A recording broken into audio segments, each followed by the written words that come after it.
Hello everybody and welcome to Let's Roleplay Major 3, the return of the final arc of the original major storyline. Because there's like 3 more majors planned, but they're in a different continuity or something. There's no need to tell the kiddos at home. Yeah, but yeah, this is the end of the major saga as the original major trilogy. So for anyone who's been watching the series at home, congratulations, you have finally reached the beginning of the end.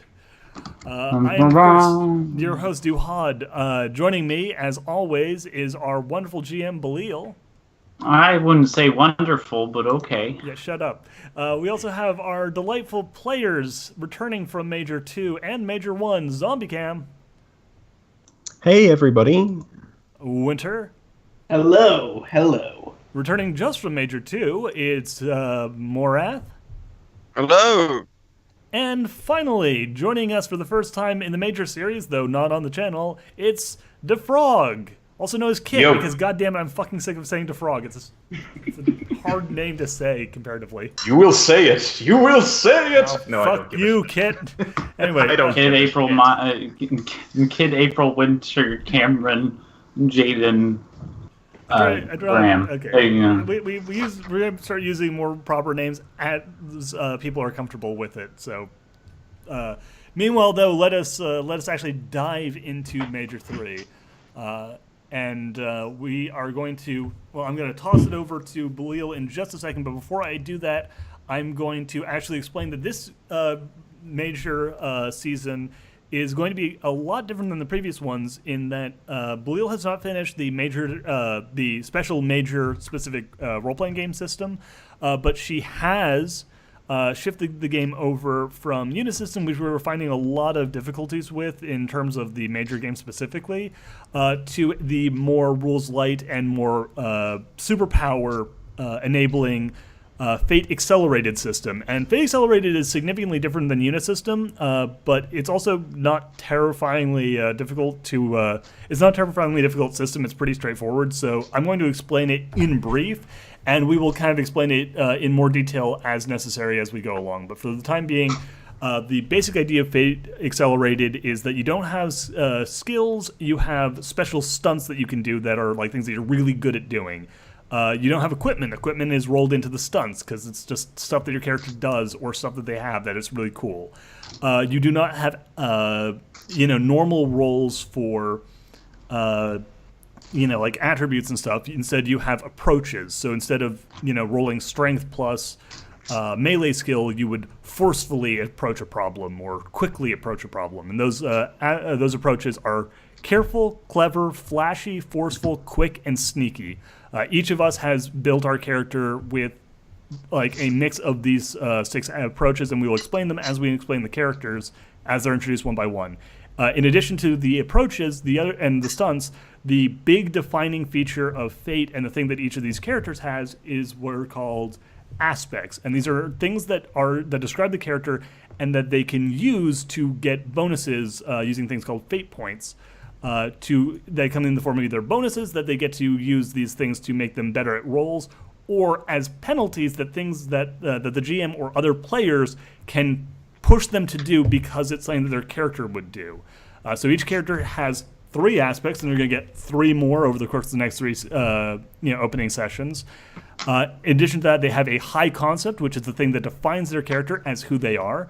And finally, they have a trouble, which is a difficulty that is going to be like kind of their big defining flaw. Again, there's a little bit more to the system than just that, but I'm going to pass it over to Belil, and we'll explain anything else as it comes up. I'm going to grab some dice. So Belil, introduce the game. Hello, everyone. Hi. So, how much of the game should I introduce? Big starter to the thing? Okay. Okay. Oh, yeah. No, everybody grab D6s. You're going to need a lot of D6s. Only 4. How many is it? It's just 4, D6s. right? Yeah. Yeah. Okay. Or 40, your Fate dice. Yeah, you have to have 40 D6s. 40? Man, is this the exalted version? Oh, jeez. No. All right, Belil. Anyway. Okay, everyone. So the first thing you need to roll is for anal circumference. Oh, okay, I see. Okay. Yeah. Well, Do we roll shit. forceful What does for it that? mean when I got 3 buttons? That's what you want. You roll forceful against anal circumference. I'm gonna compel large anal circumference. Okay, let's move away from this. It's a Um, goddamn. Well, it's not a family show, but it's not a goddamn porn show. I mean, about 20 the first 3 letters are the same, but it's fate, not Let's fatal. fucking play this goddamn game, you people. Okay, so I'm gonna quickly introduce this. There's a lot of prelude stuff that we could do, but I just want to quickly get y'all together in the same location, so I don't have to worry about jumping from person to person and whatever. Yeah. So anyway, all of you, either by your connections with organizations or by receiving an invitation yourself, have have made your way into Georgia, and after getting past a quick gated security, you make your way into a mansion owned by the illustrious billionaire Nick Easy, who is the corporate owner of the Easy Appliances and the Easy Railway System. For example, Edward and his assistant have made their way into the parking lot, and let's just say that all of you have kind of started getting out of your cars and enter this. Okay, so why don't we introduce the characters one by one as they enter the building? Yeah. All right, so first we'll just start with Edward because he's the one returning character from Major 2. Yeah, it's probably the easiest one to start with. All right, so a very quick brief over aspects and all that. Introduce Edward as a person, then go over his high concept aspects, and then finally his trouble. Okay, cool. Edward, being the same character from last time, has spent the few years that he's had off of major adventures as a private detective in Chicago, going into lesser crimes and hopefully, and to his surprise, avoiding a lot of crime as he's been hidden by the government in a witness protection agency. Okay, and what is his high concept? What defines this character? He is the disgraced hero trying to find himself. I see. And what are the aspects that help to flesh out him? He's troubling with his friends like these, which is his security from making friends and expecting. Can you rephrase that, because that was a little confusing. All right. His trouble is with friends like these, which is in his past, he's had not so great friends, as you hopefully know from Major 2, and so he's guarding himself from that. Okay. And his other aspects are the law's greatest defender, in which he will do stupid shit because he thinks it's the right thing to do. His trauma from Major 2 and his inability to leave a stone unturned in his detectiveness. Okay. And finally, what is his strongest approach? What is the way that he is best at approaching problems? His best approach is his carefulness. And what is his worst approach? Like, what is his biggest flaw when it comes to how he goes about doing his job? He is not very quick at all. Okay. And following Edward, I imagine, would be his assistant. So, Bleo, why don't you introduce Olivia? No, Sunny. Sunny. Fuck. Yeah, you eventually. keep, God damn it. Look, I'm going to get it eventually. Fucking just go. Explain it. So, Edward, while in his time in witness protection after being met by the government, after a couple of years hanging by himself in a lonely apartment, eating Chinese food, refusing to use any form of silverware that has 3 prongs, at least, on it, found a assistant to actually help him work with his job, since he seems to be a bit slow and he's kind of bad with people sometimes. Her name is Sunny Drummond. She is kind of his sort of friend, mostly coworker. Yeah, they've known each other for a couple of years, and she's kind of a large nerd that's into pop culture and has some like, a large pool of inheritance because of some family shit. But anyway, she her high concept is clandestine assistant PI fun.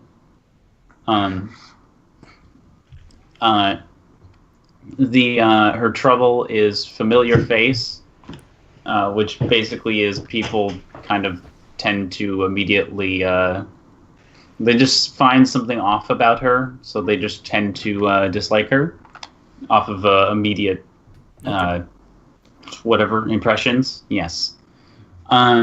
She is a loyal assistant, so she always hates her boss, and then she pines for a missing brother because that's kind of her whole thing. And then I guess I forgot to put in another aspect, but I'll write that in probably this session. Yeah, that's fine. What is her best approach? Like, how is she best at solving problems? Sneaky, and then her worst one is forceful. Okay. Then I don't really have a preference on who goes next. I'll probably do my character last, but just to kind of cap it off. So let's have the man in a wheelchair being helped out by another person. Okay. So I, Zombie Cam, am playing Malvolio Ruprecht, which is the brother of Madison Ruprecht from the last campaign. Malvolio is a generally nice chap who we will get to know better over the course of the campaign, I imagine. He is traveling to partake in the initially he traveled from his homeland of England to the United States in order to investigate the death of his sister, and after that he has now come to partake in this challenge race thing in hopes of perhaps finding a way to bring his sister back.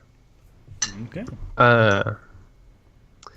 With him has come his aide, Olivia, because he, as Belil said, is wheelchair bound. They are both stand users. Why don't you go over Malvolio's high concept, his trouble, and his aspects? Malvolio's high concept is ambitious hero seeking to make the world a better place. His trouble is that he is physically crippled, physically ill. He's extremely unhealthy, that is. And his three aspects are born with a silver spoon, got your back, and sex magnet. Care to find any of those? Born with a silver spoon is because he was born into a wealthy family, and so he both has a lot of access to a lot of money if he really needs it, and also he has a hard time relating to money troubles with people. Okay. Got your back is that he's always got his friends and allies back, as well as strangers, as long as they're not super evil people, you know. And sex magnet is that he attracts a lot of. He's seen as extremely, even though he's physically crippled, physically ill, he seems to attract a lot of attention from people that are attracted to him. Okay. And his greatest approach, at this point, flashy, but it's a bit of a toss-up between clever, flashy, and forceful, because I'm not really sure how he's going to go about most of his stuff at this point. But his weakest is quick, which he is 0 in, because he is wheelchair-bound. That's fair. That's fair. Yeah, that's very fair. Yeah, I should explain that the way that the approaches are handled in this game is that there are set numbers for like your best, your weakest, your second, your 2 second best, and your 2, third, like your 2 next to weakest. So what I'm asking people what their strongest is. For those of you at home, there is always going to be a definitive best and worst approach for each character. You can't make a jack of all trades, master of none character who is just equally good at everything. So then we're going to go to Olivia. So can you explain Olivia's high concept trouble aspects and approaches? Olivia Val. She's Malvolio's aide. Haven't got too much else to say about her character that isn't explained in the aspects. So she is. Her high concept is angelic devotee to God and a preacher. She's extremely religious. She's always arguing with herself. She's a bit, I suppose I would say, neurotic. And she's a subordinate to Malvolio. The other two aspects I haven't filled yet. That's so. right. And what is her best and worst approach? Her best approach is quick, and her worst approach is careful. Okay. So then that leaves Morath. That leaves us with Duhad. So why don't we explain the government official first? I guess that is me, huh? Yes. Okay. So, her name is Elaine Baxter Pruitt, hyphenated. Her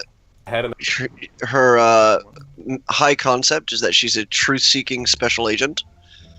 Her trouble is that she digs greedily and deeply. She's trying to figure out information on the people that have muses and what they are capable of, because of her next concept, or her next aspect, which is they know more than they're telling me. She's been specially assigned to do this kind of work, but she feels like the government, or the shady people she's working for on assignment from the government, know more than they're letting on, and they're putting her and her colleagues at risk by not giving them enough information. She also has the aspect, this doesn't involve civilians. She believes that people that just try to go upon their normal everyday, she doesn't like collateral damage when it comes to people. Buildings, cars, property, that's all fine. children. You know, I didn't say children. You They're did. not people. Yeah. No, they are people. Just fetuses aren't. We don't need They do- Let's get So- that political. But no, so, and her last one is plans from A to double Z. She has a plan for everything, and a plan for if that plan, and if that plan, and if that plan, and so forth, fuck up. She's very meticulous about it, and she takes constant pains to work out every potential conflict in detail. Okay. What is her best approach? Her best approach is also careful. Makes sense. And what is her weakest approach? Sneaky. She's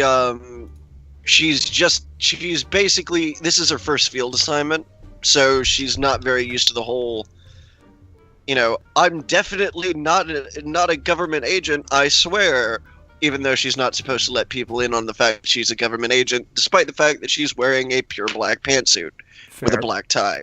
And I should point out, for the sake of bookkeeping, because Morath here mentioned she is investigating muses, and I imagine folks at home are probably going, what's a muse, even if they've watched the previous major parts.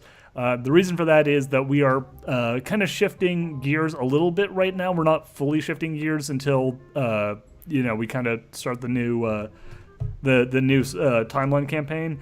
But we, in order to actually get this book that Blue is working on with the major rules out without immediately getting sued into oblivion, we are changing a lot of the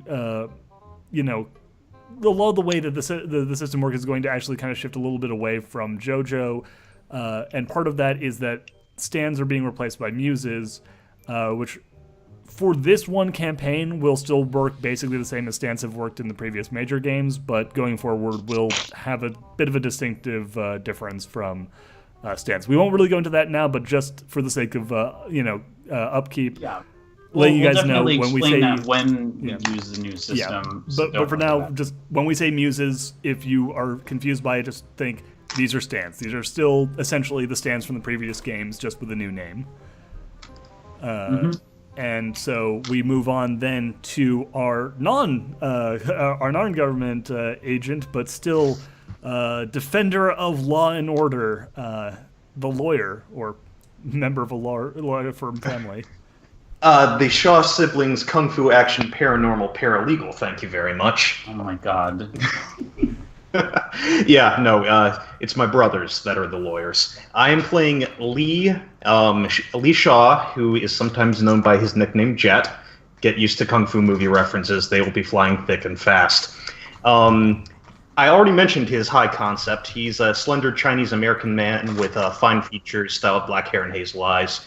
And instead of this like solid black pantsuit nonsense, he is wearing business casual clothes with green embroidery. He's got a jade pendant around his neck. He's got a pair of Damascus steel rings on. This dude is looking flashy, which is his best approach. And you might guess by this, but careful's his worse. His trouble is he's always taken on the big things. All right. You try affording that kind of shit with a government salary. That's why I don't work for the government. Yeah. The truth comes out. So finally, his other aspects are a disgrace to my parents, but never to my siblings. I am what I am, and master and frequent student of the Shaw family martial arts. Okay. And so then we finally come to our last character, who will actually be, not that it really makes much of a difference at this point, but will be the major of our story, and that is Major Cassandra Ashford, i.e. my character. Those of you who watched Major 2 actually might remember her as being one of the antagonistic NPCs who showed up alongside B in around the climax of Major 2. But now she is here as an actual full character. So, MCA is a big lady, both in terms of being like physically large and strong, and being a bit pudgy. She kind of looks a little bit like a low-key punk kid on first glance, with dyed purple hair and a couple of like tattoos and just a general kind of demeanor of being sort of a, nondescript, trouble kid. Except for the fact that she's actually as you probably guessed from her appearance in Major 2, a member of the secret organization of supernatural, crime fighters known as the Order. She's in fact the second, or at least was until very recently, the second command of the leader of this, massive multinational organization, B. But due to reasons that she is unaware of at this point, she was recently not only demoted, but basically disgraced and all but kicked out of the Order. So now, basically without official backing, and with her name essentially shit and shit, she is trying to find out the truth. And her high concept is, of course, that she is a disgraced Order agent. Her trouble is that she has enemies everywhere, both due to being disgraced by her original employers and the fact that she spent most of her life as a spy, making a lot of enemies in a lot of places. She's now kind of up shit creek because, she has enemies everywhere and no longer has the ability to just quietly extricate herself from any situation where they might be. Her aspects are that there is always another way. She actually has an extraordinarily lethal muse power, which I won't get into right now, but basically it's extraordinarily lethal, and if she wanted to use it lethally, she could be very, very dangerous. However, she doesn't believe in using lethal force, and particularly doesn't like doing to other people what her ability allows her to do. She is also once bitten, twice shy, due to being betrayed and generally having spent her life as a spy, not a terribly trust-building profession. She has trouble with people, especially people who try to get close to her. She believes that the truth is out there. She wants to learn the truth and will do just about anything to get at it.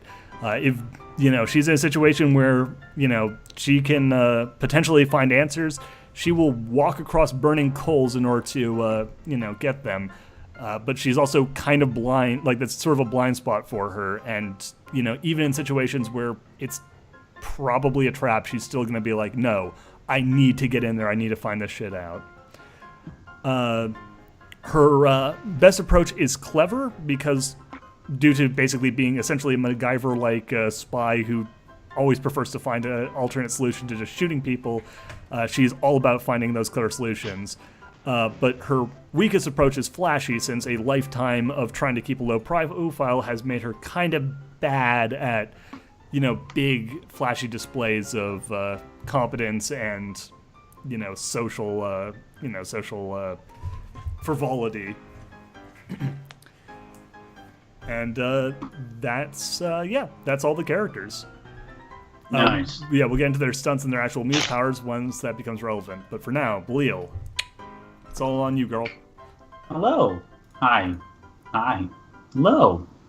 So, anyway, now that we've introduced all the characters, as you all enter this this mansion, one by one, as you enter, you kind of get this feeling that washes over you. Any of the sort of violent ideas, or not so much ideas, but, your urge to kill the closest person next to you seems to melt away. Fair enough. As you enter this place. Oh yes. By the way, real quick for the players, this isn't really as important for the folks at home quite yet, but make sure you set aside 3 tokens or less if you have more than 3 stunts to represent your initial fate points. Mm-hmm. You want to be keeping constant track of those. Mm-hmm. But continue, Bill. Yes, but you sort of just feel all these tension sort of melt away a bit. This is obviously a really, really nice place, as you would expect from one of the first billionaires in the world. So you sort of all yes, definitely. You enter this place. You don't seem to recognize pretty much anyone there for the most part, but you're in this large, what's it called, a common area, Foyer. Great hall. Whatever you call the big area that a lot of mansions have with one large staircase going down the center. Yeah. Yes, you pretentious French-knowing people. Well, but being yeah, fair, Graham went ahead and pronounced it American style. that's fair. It's basically just packed full of a bunch of people. Yeah. Sonny looks at Edward real quick and goes, Edward? Oh, sorry. Jimmy? Yeah. What's up? Can you tell me again who hired us for this? We were hired. You were hired by a young woman that some people from who watched Major 1 Major 2 might remember as Brandy Glass, former street punk, now official government agent. I see. We were hired by a close friend of mine, let's say. Nothing. Alright. Yeah. Until she beat the shit out of me and left me to die in a school. No, that wasn't. That was someone else. That was a Chinese child. Yeah. A different person. A murderous muppet, as they say. Who knows? Who knows? Maybe it's someone's trouble. Actually, if you want, we can do a little flashback and just actually do that scene where he was hired if it'll help. I mean, sure, yeah. All right, winner. So anything that gives me less work to do is fair enough. So Winter, this is we're gonna do a little flashback to when you were originally contacted. You walked back into your office. I already went over this with Belial yesterday. So if it seems like I'm setting up some shit that the GM should be, it's fine. I kind of actually just know exactly how this whole scene went down. Yep. Currently, Sunny is out. Yeah, Sunny's probably out. getting groceries or your latest meal of Chinese food. Yeah. Maybe the newspaper. Well, Yeah. Why not all of the above? All your supplies, and you go back to your office. You've got a lead on your next case, which is good because you haven't really been getting a lot of work lately. yeah. The office itself is in complete shambles at this point. Damn that wizard private investigator taking away all the money in the town. But no, so what happens is, as you open the door, you see a very familiar face sitting behind your desk. While she's no longer, dressed in, rags and, Goodwill, like multiple Goodwill jackets, and is now wearing an actual, government suit, and carrying an American flag patterned baseball bat. She's still very recognizable as your old pal Brandy, who is the one who got you out of this whole jam in the first place by essentially making a deal between you and the FBI to keep your head down in exchange for you not going to jail. Mm-hmm. So what are you doing here? It's been a while. What? No hello? Come on, Eddie. It's been too long. You can't spare a little bit of common courtesy for your old pal? You're normally not. It's been like I said, you. Oh we my both God, say, Eddie, it's been you a are while. so goddamn stiff. What happened to you? That girl you got carrying around shove a pole up your ass? No, please, no. God, It's- jeez, wait, is that like a thing He's- with you? Because No, I'm no. not meant to judge or anything, Eddie. I mean, it's your whole thing. Okay, I'm not gonna judge you for it, but that's weird. It's a little weird. Listen, Eddie, Yes. baby, I got a little favor to ask of you, and by favor I mean something that you're gonna have to do, or else you're gonna go to jail. Of course, nothing new here. Yeah, so listen, I got this file here, and she puts a file on the table. Seems, Lil, why don't you help me with this one? Who is it, who's setting up this whole thing? Nick Easy. Yeah, and what is The, Nick Easy setting up for the sake of both Edward and the audience? Yes, in big fancy ass letters with sort of a gold shine embroidered on there, which seems to be kind of it seems to be an invitation to a competition known as the King's Highway.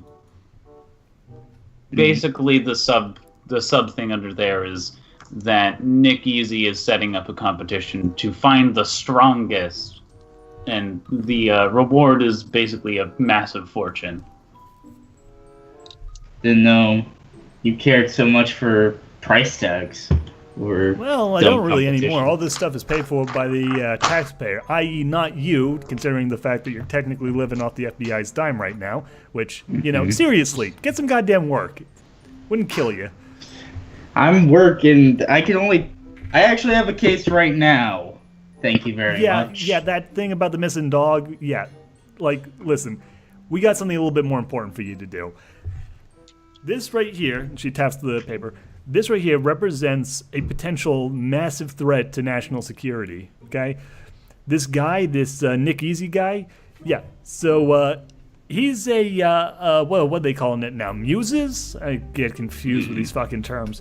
But this guy, he's, we think that he's gathering together a bunch of, real strong muse users, and anyone who's getting together that many, supernaturally gifted motherfuckers in the same place is probably causing trouble, especially when he starts throwing out rewards. And you're never gonna believe this, but some of the people who've been biting on this whole thing, she flips open the dossier and points to two figures who, one of whom is familiar to you very loosely from real world experience, and that is the elderly B-52. And one of them is a person you've only ever seen on the silver screen, and that is the devilishly handsome and handsomely talented Alan Sanders. Some pretty big names have shown up to this thing. Seems so with those two.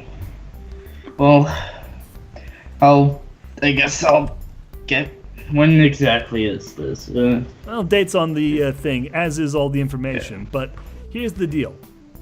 We want you to enter. We want you to try your very best to win. And if you do, and you pay, and you give us, whatever it is that this guy's actually offering, then your debt is cleared. Your whole thing cleared. We'll, make sure that everything, gets cleaned up so that you never have to worry about, us hanging over your head again. Oh, that would be the the dream at this point. Yeah, right? Yeah. And listen, I know I can trust you, Eddie. You're a trustworthy guy, but technically, I wouldn't be doing my job if I didn't let you know that, of course, you betray us. We're going to take you and that little assistant of yours and drop you in a black site where no one's ever going to hear from you ever again. Yeah. Same spiel as always. Ah, jeez, you make it sound so rough. Anyway, so nice to catch up. We got to do this more often. Hopefully, less serious situations, but whatever, whatever it comes to. Yeah, bit nice. All right, well, keep your head up, Eddie. And with that, she suddenly vanishes with a snap, and a very strange-looking muse is sitting in her place, which quickly disappears into the floorboards. Anyway.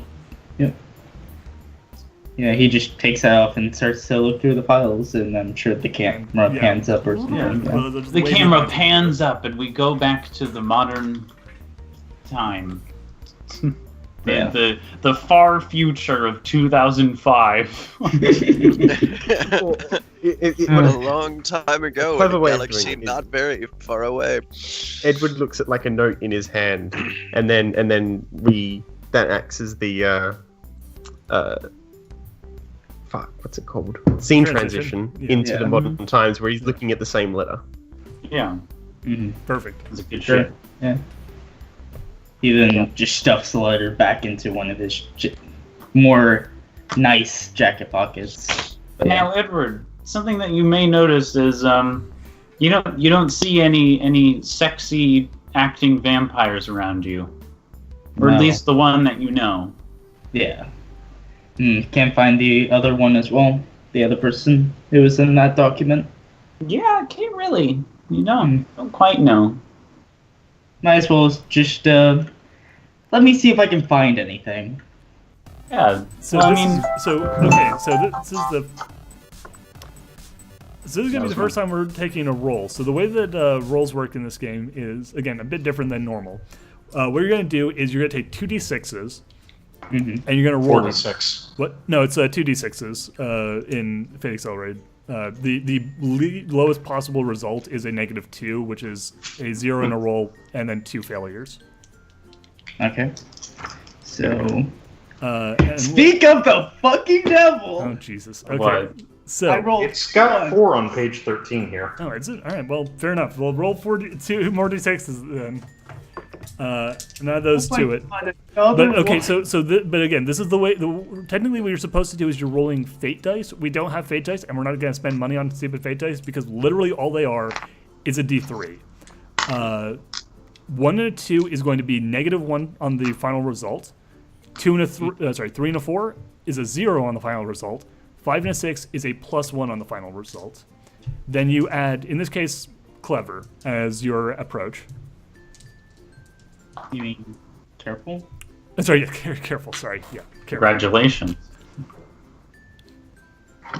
All right, so 3 in total because I can't roll to save my life. And that is a good result. 3 total, so still a good result. Ooh. Wow, that's kind of Hold on, wait. surprising. A three positive total, or did you roll a total of 3 on all the dice? It was a 3 positive total. Okay, yeah, then that's yeah. But that's just Okay. because 3 in approach and 2 plus this because of the stunned. Okay, yeah. Yeah. So that's kind of the way Wow. it works. Yeah, is That's that- pretty decent. As long as you're So- good at something, you should never truly botch it. Yeah. So, doing your usual spiel of going from window to dresser to window to dresser, you come to quickly realize that there are quite a few people that seem to be covered in thick-ass clothing. And while you're trying to, look at them to see if they have any, specific shoes or any details, you run your head into something metal and look up to find the wheel to a wheelchair. Ow. Is the restroom. Yeah. I will see my. He stands up and. Malvolio, Yeah. this is you, by the way. I figured. Malvolio is startled momentarily, and Olivia who was a few feet away from him, walks back over and turns his wheelchair around to face Edward. He's like, there you are. There. Who are you talking to? Me? Nah, I'm not anyone special. Malvolio holds his hand out. Quite the contrary, sir. That was awful.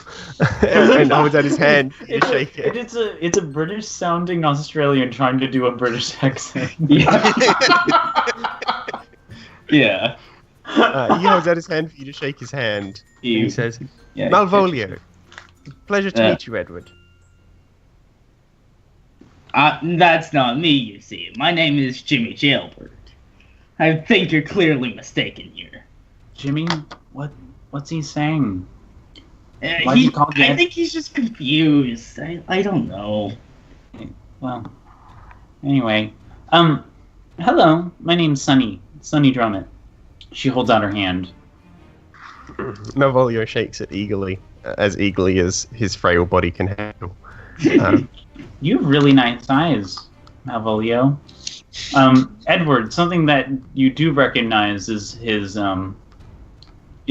very familiar eyes.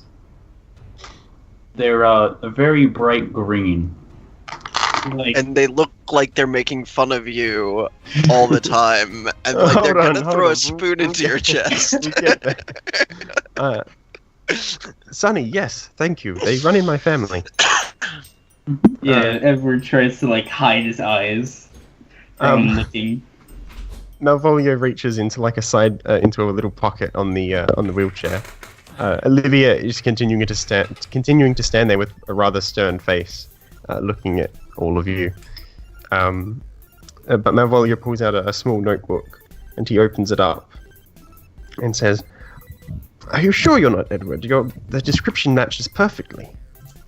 What description are you looking at? He tries to reach over and grab it. Malvolio runs his finger along, he's running his finger down the page trying to find it, and then you snatch it away from him, I assume? Yeah. If he's not gonna resist. Yeah, he doesn't really resist the frail. He's a really weak, Yeah, he just starts to read through it. You skim over it, and there's a long section about this chap called Edward, about a bunch of things that he's done, being described as if this is a letter written. It's like the letter has been stuffed in between 2 pages in the notebook. Yeah, Edward then takes out a pencil, just writes, "Meet me in 20 minutes over in a different room, I don't know, by the closet or something." Yeah, well, part of the invitation. Oh, wow. I should mention that part of the invitation was that you would would all be staying there for the first night of the competition. Yeah. So as you're writing this note at the bottom of the page, you notice more about the note is that it's very nice handwriting. But as you're writing this little note on the bottom, you see the last line on the page is, "Honestly, I would describe him as a ellipses, sort of a salty vanilla chocolate swirl." His pencil nearly breaks as he finishes writing the letter, and then just as he puts the period on it, he just breaks the pencil, the top of the pencil, and then hands it back. He hands the pencil back, not the paper. Not the paper. No, clearly. No, he gives the notebook back with the letter and everything. Malvolio takes it and he looks down and he clearly reads the note you left, but he says, "Well, that's a shame. I suppose I'll have to keep looking." Yeah. It was nice to meet you, Jimmy. Jimmy Jailbird. Yes. Olivia proceeds to cart Malvolio away, and she gives a sort of small hand wave as she walks off. Edward nods. She was nice. Yeah, I think so. So was he, but yeah. A lot of interesting faces. Yeah. many different kind of people, it seems. Yeah. I want to. I'd like to throw a quick clever out there. Sorry, not clever. Careful out there to have been like listening in on this conversation. Oh, totally. You can totally throw that. Okay. Alright. Never mind. Damn it. So okay, that's going to be a total of, I think 0. Like a 0 total. Medium. At least it's not negative. In the words of Immortan Joe. How loud were you being, Edward? Generally for everything that he was like, when he actually was talking, he was being a normal volume. No, he's not whispering or anything. Mm-hmm. Yeah. Okay. So can I also do one to see if I notice the absolutely awful? Oh yeah, everyone can roll one if they want. Yeah, this is awful tradecraft, by the way. Yeah. Literally hand the guy a note in front of the room of people. Yeah. Well, yeah, the bright silver-haired man in a group of people wearing thick clothing and. Yeah. That's Okay, that so is if we're doing that, the person with the 0 got a +2. Okay. In that case, yeah. I got a +1, so that's a 4. Oh, okay. Well, yeah. Then collectively, you listened in. You all know what they were saying. All of you, different agents or whatever, just start making your way over, unaware of the others present. Yeah. So actually, what I'm gonna say is, if I heard that, what I wanted to do was basically like after Malvolio rolls off, Edward hears snickering and looks over to see MCA, and she's wearing normally she wears a lot of heavy layers because of how hot it is. She's basically wearing a tank top and like has her big tattooed arms like folded over her chest and is just snorting as she looks at him through mirrored glasses. What are you laughing at? Nothing. Jimmy Jailbird, was it? Mm-hmm. That is my name. I'm gonna say you could. I'd say Belil, it's up to you, but I think that he could totally roll a clever to try and remember her. Like she looks different, but she doesn't look that different. Mm-hmm. All right. My character's writing notes. Awful fake name. Poor Edward. Already starting with this shit. Okay. I can just imagine Brandy's like, all right. Now is the biggest thing as a part of your Identity is your witness for is, you got to come up with a name. All right, how about this, Jimmy Jailbird? Oh my god, It's that's like- hilarious! Yes, That's hilarious. No one will suspect it. No one will suspect that you have a crime boss's middle name or nickname for a last name, and that you're on witness protection. Just a +1. Okay, so you might remember her kind of, like you'd probably get like a vague. That face is familiar. You recognize her face, but you don't know exactly who it is. Yeah. So while this is going on, Lee is going to nudge the suit and Graham's character and go. So suit, any guesses on who Jane Jonah Jameson is?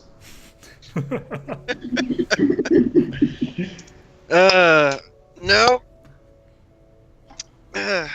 Not personally. Who are you, by the way? Do you think that it might be like a fake name trying to signal that he really likes how it goes in jail? Because, I mean, really, he should just be drooping his pants if that's the case. Or it could be it could be any number of things. Somebody's sick joke. Some really, really, really shitty You know how family names used to be handed down by your occupation? Well, it could be just like one of those that somebody got really unlucky. It's like, oh, that'd be terrible. yeah. This just reminds me of the joke about the person who talks about how everything he's done for this town, but you fuck one goat, and suddenly the entire family is the fuckers. So, yeah, I mean, but it could also be that, he's in some sort of trying to hide his identity and somebody thought, hey, I know what won't make me sound suspicious. The name Jailbird, or somebody else gave it to him as a nickname when he was a kid.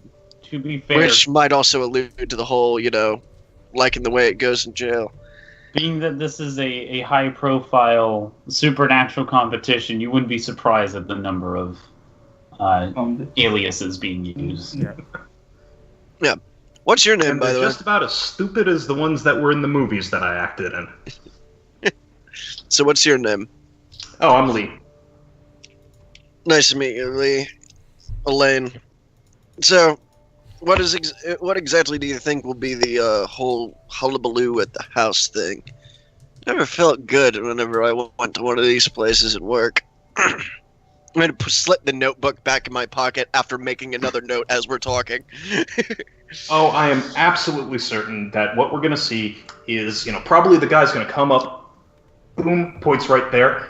At the top of those stairs, make a big speech to all of us, lay down the stakes, lay down everything that's going to happen, and be real dramatic-like. And me reaches into his jacket pocket, pulls out a flask. I am going to be sipping on single malt scotch. What year? Oh, what do I have in this one? Gives it a sniff. Let's see. This is Lagavulin 16. You mind sharing? Of course. Yeah, she'll hold out her hand and just kind of do that, we're. So what are you doing here, Elaine? He says as he uses stunt schmoozing and boozing. God damn it. Okie dokie, that is going to be a solid...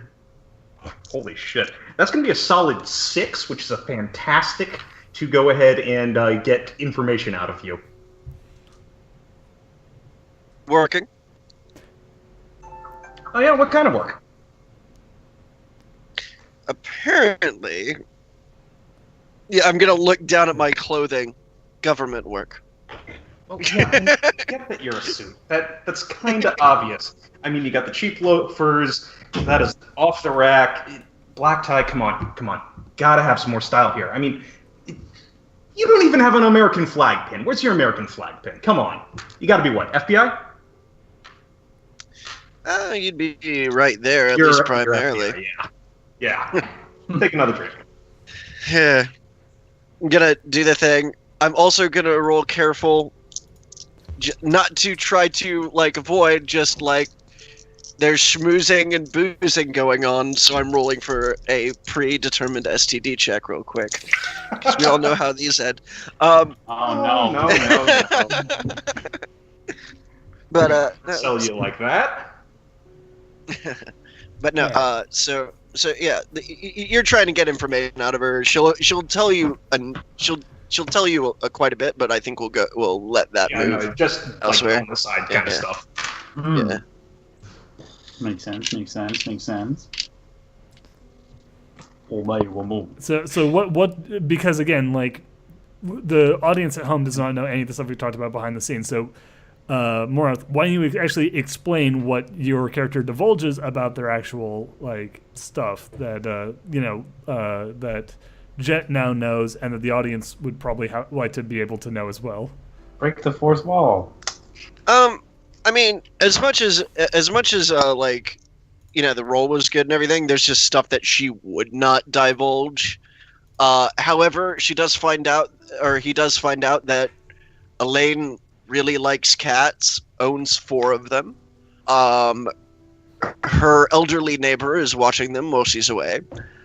That she has always had a fear of largemouth bass, but quite a bit of her life story. You hate but, Pokemon. God.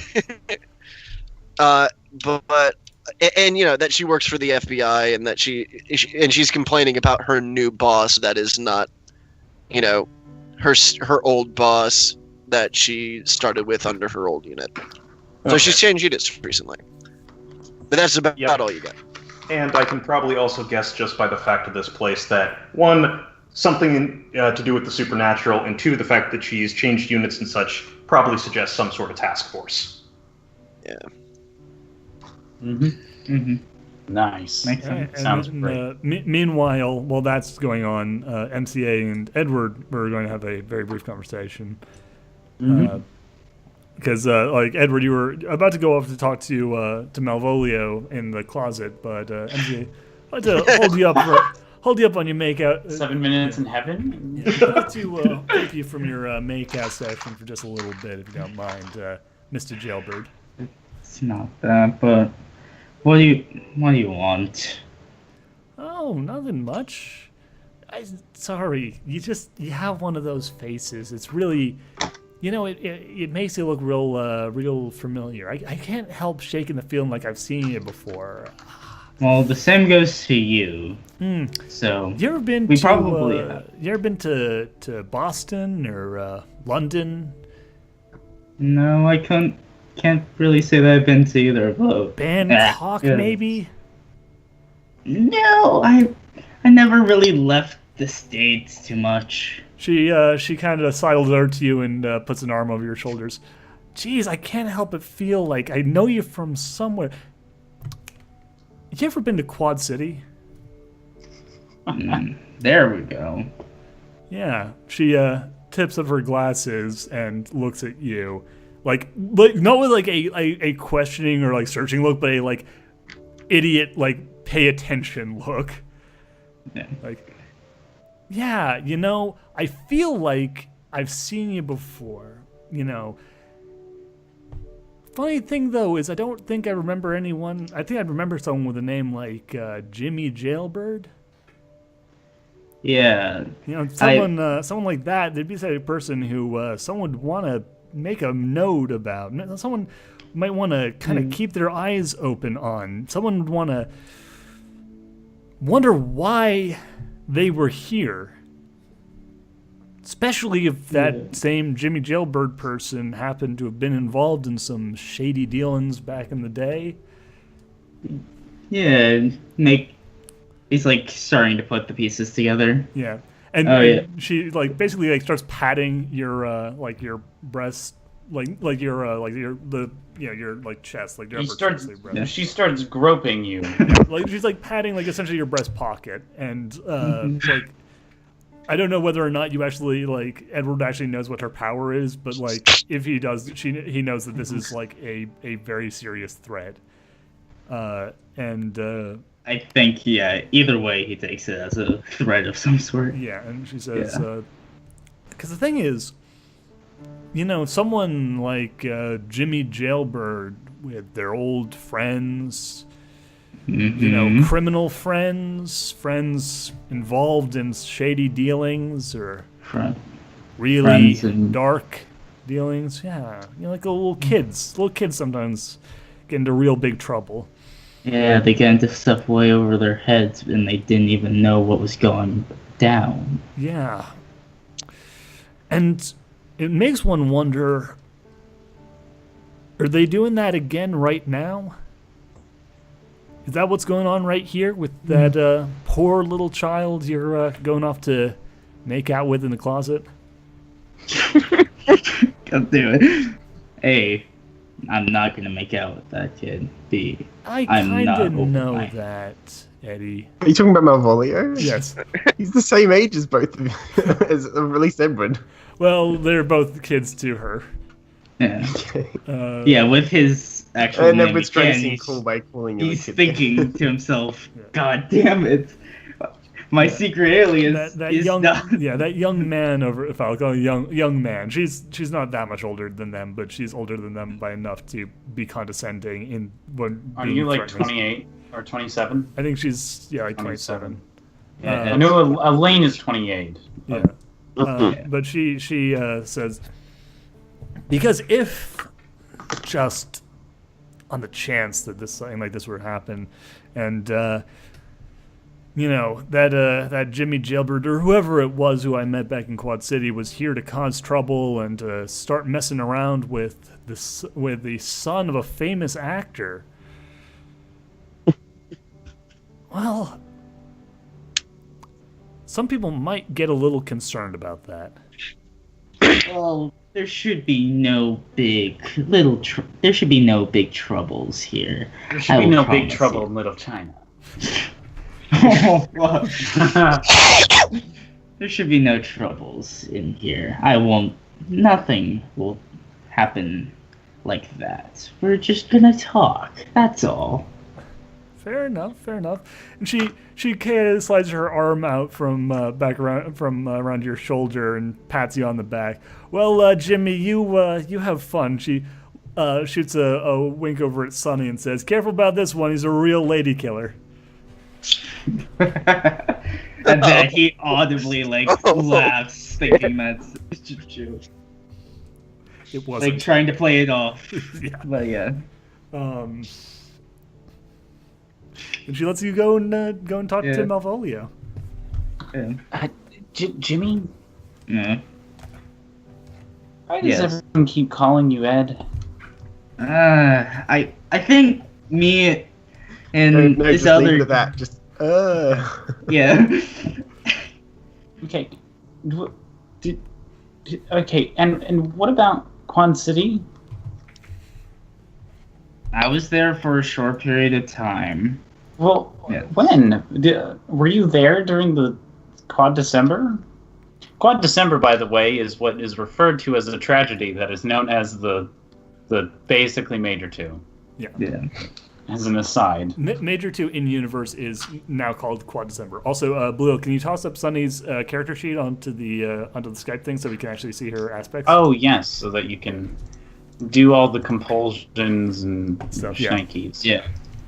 Yes. Also, by the way, this is just like not that you necessarily had to do it or anything, Winter, but if you wanted to, for the sake of remembering, Edward's aspect, "I've been through some shit," would have been a perfect excuse to be like, "I've been through some shit," including the shit that was involved with MCA, and you could have used that as a way of spending a fate point to get a bonus on that roll and actually. you don't even remember need. Do you not need to spend a fate point? it. Though? No, for aspects you need to spend a fate point. You cannot spend a fate point unless you can tie it to an aspect. You can't do the drama system, the draw points thing of just I throw points at the thing until it goes away. I'm about to die due to a massive explosion, or I'm about to die due to being shot in the face multiple times. Let me just spend all of my fate points, so I just You can only spend one in a turn. You can only spend one fate point for each of your aspects, and it has to make sense that the aspect ties into whatever's going on. Yes, I was there at the time, and and I was willfully ignorant. That's where I'm going to leave that. Okay. Let's go. Yeah. Okay. How about you go get something to eat or drink? I'm sure they have something. I need to do something for right now. I need some time to think about this. So why don't we actually? I was gonna say we're about at the hour mark, but I'm thinking we instead of we'll actually let the Malvolio Edward scene happen, and then after that, since at that point everyone will take a chance to had a little character interaction bit, then we'll take a break and come back in 5. Yay! But yeah, do that first. I'll probably prepare some food when we get the break. Fair enough. Sure. Yeah. So you cram into a small closet. By a small closet, I mean in relation to a massive mansion. Yeah. So it's still a walk-in closet. Probably not. Or rolling if you're Malvolio. Yeah, or rolling. It's large enough to fit 3 people and a wheelchair. Yeah. Edward thinks to himself, maybe not the greatest decision of rooms, but no turning back now. He patiently wait. Is Malvolio there early or? Yeah, we say Malvolio got there earlier. All right. So he was just sitting in a closet in the dark until a dude showed up. Just like prom. Olivia isn't in there as well. I'll say she's like waiting outside. Yeah. Edward gives her a nod as he goes into the closet. Zombie. Did you want to? I believe you wanted to give a small visual detail about her. Yeah, so Olivia, it's worth noting now that you get a better look at her, she's also wearing her skin. Almost all of her skin is covered, much like many of the other people in the room. Although it's very thinly covered. Around her face, she has this very strange piece of apparel that you've never seen anything like before. It's sort of like the closest comparison. You've never seen anything like it before on a human being. The closest comparison would be one of those funnel collars that you put on dogs, so that they don't tear out their own stitches. Yeah, it's like that, but it's made of fabric. Cone of shame. Does she have fleas? Does she keep biting her ass? It's got a zipper on the front, so she could unzip it to take. That's how you would take it off, is by unzipping it. And it covers up all of her face up to her eyes, so only her eyes peek over. And then she's also wearing a beanie on top of that. So it's not a particularly nice-looking combination of clothes on her. In fact, she looks quite strange as she is right now. But yeah. Oh, she also, so like I said, she's also wearing gloves. I mean, I would also be afraid of somebody who they felt like they had to put a head cone of shame on so that they wouldn't tear their stitches out of their own ass. But with their teeth, no It's one of less. those, it's like something you'd see in Hunger Games, like that sort of absurd style of clothing. Edward gives her a nod as he walks in, closes the door, and then immediately says, "Who the fuck?" And he just leaves it at that. Just, Who the fuck? Who the fuck? Are you? He's leaving it ambiguous. Am I? So Malvolio, as you enter, he's reading through the same notebook again, and he closes it and puts it down in his lap, and he just ignores your rude comment. As I said before, Malvolio Ruprecht. I meant, in there is the I describe. Who the fuck is that? Sorry? You show me the notebook on the exact same page. He hands the notebook over to you, And then, and with his thumb in between the pages that you need to go to. yeah, he points at the, description of him with the I, would call him. I would describe him as... Yeah. That's his part of the description I got from my sister of you. Your sister. Who is your sister?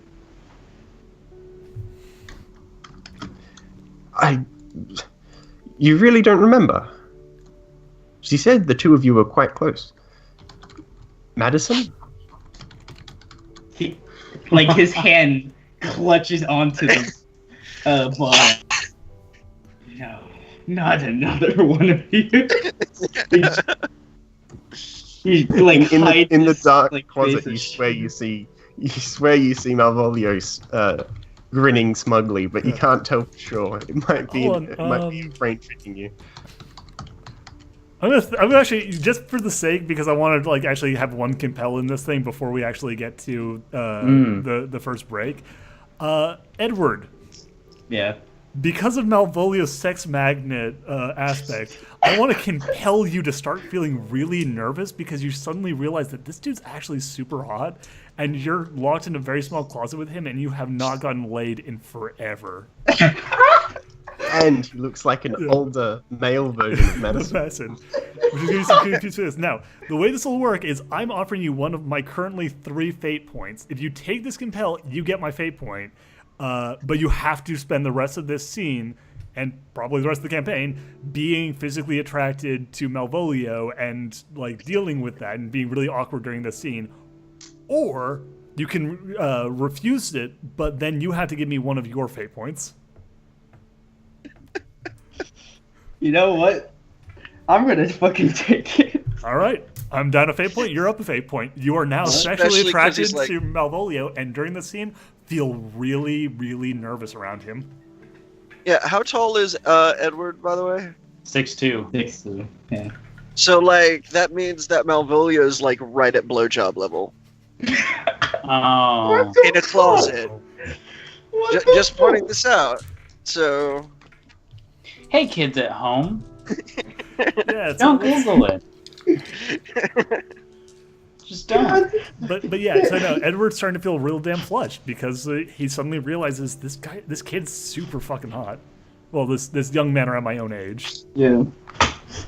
Please don't use kid when referring to a sex magnet trait. Anyway. So yeah, so from his hands clutching, getting clammy. yeah. So like from his clutching he's pushing face, his he looks jacket over. down on his below the belt so he doesn't make it obvious. Yeah, he takes a look at him, and he's just kind of intimidated, like from it at first, just awkwardly shoving. I can't talk. I swear. A hand into one of his jacket pockets and pulling it down, seeming to fidget at just the nothingness in that pocket. Did you just imply he has a tiny dick? No! Why is this He's nervous? grasping at the nothingness. And In his pockets! He's a fidgeter. When Edward reaches into his jacket pocket, Malvolio briefly seems to brace himself because he's worried, given the sort of setting this is, that he's going to pull out like a silenced pistol or something on him.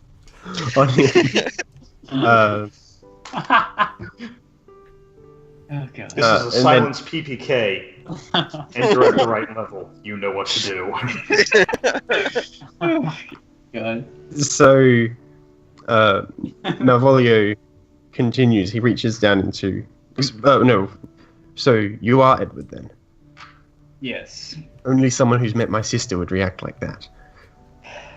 Yes. He reached... Oh, sorry, go on. Yeah, undeniable I've met your terror. sister and knew her closely, let's say.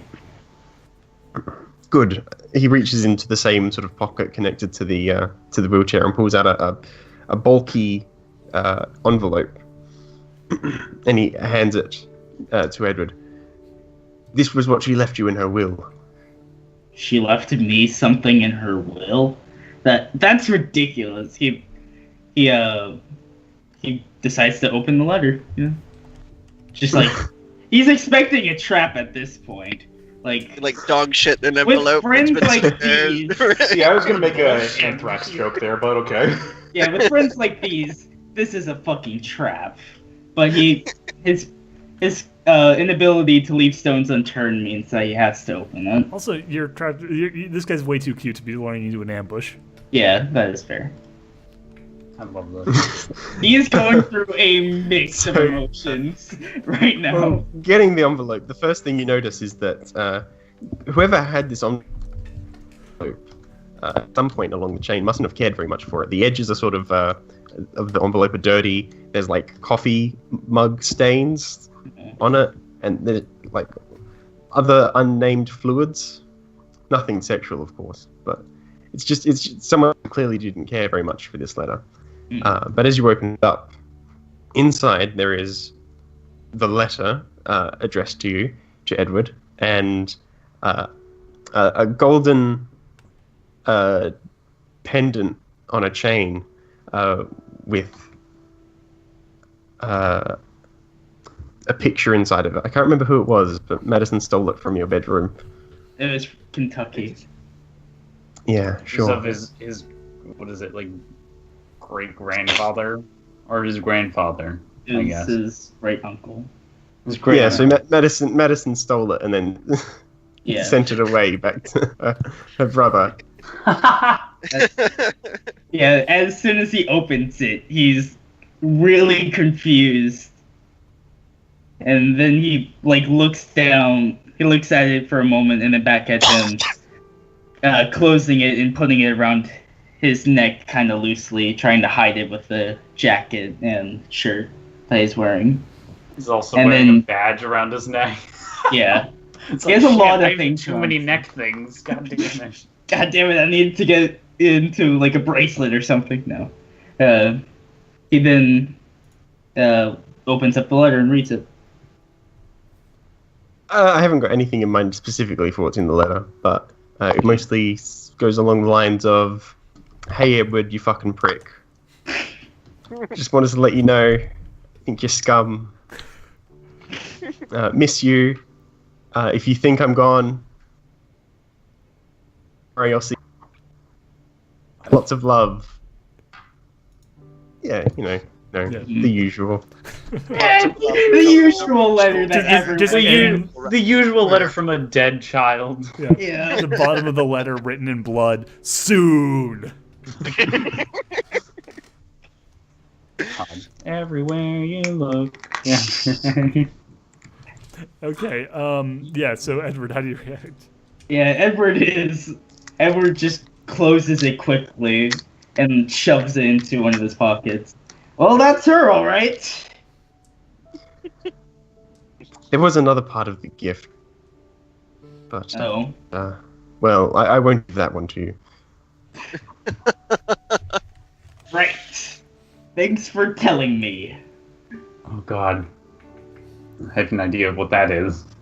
Edward, do you want to say anything? Dog Like shit you're getting close to the point where you need to leave this closet, but he's right there, and you gotta say something. Isn't that right, Your Jay? 7 minutes are all. Mr. Plinkett's just sitting right there. You just had your white cake and you're just God damn.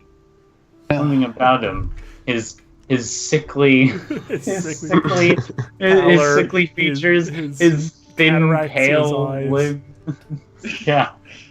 He His, like turns. his shiny pompadour. Malvolio leans back in his chair now, and he says, "Now that my obligations are out of the way, there's something else I have to ask you, Edward." And what is that? You are fucking blushing at this moment. Yes, he is. I was trying to imply that with my voice. Is this Yuri on Ice? God damn it. Edward, I would like to ask if I could join you for the competition. Sure, totally. No, not even. I like the idea of just being like he was like I'm expecting him to just say no, but I have to ask. And then he's like, I know you may not say yes because of my sister, but can I join you in the competition? Oh hell the fuck yes. Oh. Especially after the fork incident.